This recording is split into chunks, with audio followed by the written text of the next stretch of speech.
Who killed Annie Lay? An exceptional 24-year-old who succeeded academically throughout high school and college and on her way to earn a doctorate at Yale University, the prestigious Ivy League college located in New Haven, Connecticut. Annie was born in San Jose, California in 1985 into a tight-knit Vietnamese-American family. She grew up to be very smart, a valedictorian of her graduating high school class, and voted most likely to be the next Einstein. She was looking forward to something special. She couldn't wait to be married to the love of her life, Jonathan Wadowski. It was September 8, 2009, and her wedding was only 5 days away. Unfortunately for Annie, she would never get to see that day. Annie entered the building where her lab was at 10 a.m. and she never left.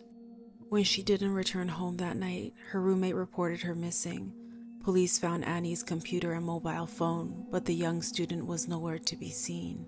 At first, investigators believed that Annie had cold feet about the wedding. However, after the discovery of blood-stained clothing in the lab ceiling on September 12, the case was declared a homicide investigation. At 5 o'clock that afternoon, when Annie was meant to be walking down the aisle, police cadaver dogs helped find her decomposing body, which had been hidden in a wall of the lab room. Shockingly, her bones had been broken to make her fit. Quote, "She was like mush, so smashed up you couldn't recognize her." The coroner later found that Annie had died from traumatic asphyxiation by neck compression, and that she had a broken jaw and broken collarbone, injuries she sustained when she was alive. She had also been partially undressed. That what the scene found on her underwear and on her body confirmed there had been at least an attempted assault. Ray Clark, a 24-year-old lab technician who attended to the animals at the research center, entered the building on September 8, just 29 minutes after Annie had arrived. Police immediately closed in on Clark, who was the only one working in the lab with Annie that day. He had a reputation for being angry with students whom he deemed left the lab in an untidy state after they'd completed their work. Clark had previously emailed Annie complaining that she had left dirty mice cages behind after one of her studies. His behavior turned even more questionable. He positioned himself between Officer Wood and a metal cart. This metal cart had a box of wipes that had blood splatter.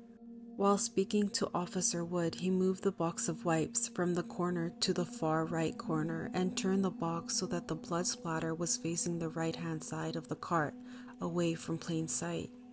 Ray Clark was arrested on September 17, 2009 at the Super 8 Motel in Cromwell, Connecticut, and charged with murder. In January 2010, Clark initially pleaded not guilty but later changed his plea in exchange for a shorter prison term. Across the aisle sat about 20 members of the Lay family. Lay's mother, Vivian Van Lay, and father, Hong Lay, delivered emotional statements before the sentence was imposed. In 2011, Clark was sentenced to 44 years, keeping him in prison until 2053. He was 26 at the time, so he will be 70 years old. Even then, I personally believe he should not be allowed out, as he does not deserve to live life when he took one away. We don't know why he did it. At first, investigators believed he had a crush on Annie, but his motives are still unknown to this day.